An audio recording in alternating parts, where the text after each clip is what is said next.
ফের online scam. Instagram গ্রুপে যোগ দিয়ে মহিলা হারালেন 2.7 কোটি টাকা। সতর্ক হন আপনিও।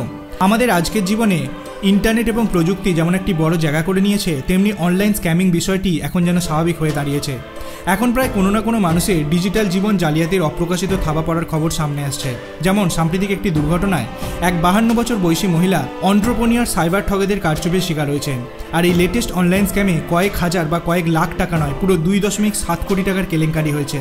প্রায় 3 কোটি স্ক্যাম। কিভাবে এতগুলো টাকা খোয়ালেন মহিলা?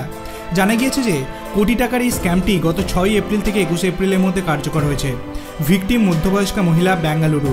তিনি সহজে টাকা বাড়ানোর প্রতিশ্রুতিতে প্রলুব্ধ হয়ে সেই চক্করে মোবাইল ফোনে প্রাপ্ত একটি লিঙ্কে ক্লিক করে গোটা ঘটনার সূত্রপাত হয়। টাইমস অফ ইন্ডিয়া রিপোর্ট অনুযায়ী লিঙ্কটি তার একটি ইনস্টাগ্রাম গ্রুপে যুক্ত করে। প্রাথমিকভাবে তাকে আর্থিক পুরস্কারের বিনিময়ে ইউটিউব চ্যানেলে লাইক করতে বলা হয় এবং এই ব্যাপারটি সরল দেখে ওই মহিলা অল্প সময়ের মধ্যে তার রিটার্ন দ্বিগুণ করার জন্য আরও বিনিয়োগের দিকে এগিয়ে যান। দুঃখজনকভাবে তিনি শ্রী বোকা বনে কোটি টাকার আর্থিক ক্ষতির সম্মুখীন হন। এরপর মহিলাটির প্রতারণার কথা টের পাওয়া মাত্রই সাথে সাথে পুলিশের কাছে বিষয়টি জানান, যাতে অপরাধীদের ব্যাংক অ্যাকাউন্ট খুঁজে বের করা এবং ফ্রিজ করা সম্ভব হয়।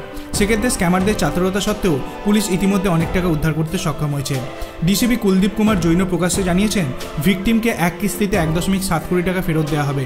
খুব শীঘ্রই আরও 30 লাখ টাকা রিকভার করা সম্ভব হবে। অপেক্ষা কেবল ছাড়পত্রের।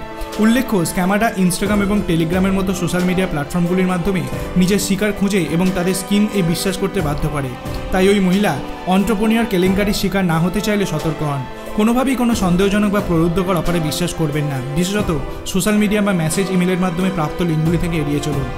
আপনি কি কোনোদিন কোনো অনলাইন স্ক্যামের শিকার হয়েছেন? তাহলে তার পরের পদক্ষেপ আপনি কি নিয়েছিলেন? আপনার অভিমত আপনি কমেন্ট সেকশনে জানাতে পারেন। ভিডিওটি ভালো লাগলে লাইক করবেন, চ্যানেলটিকে সাবস্ক্রাইব করতে ভুলবেন না। ধন্যবাদ।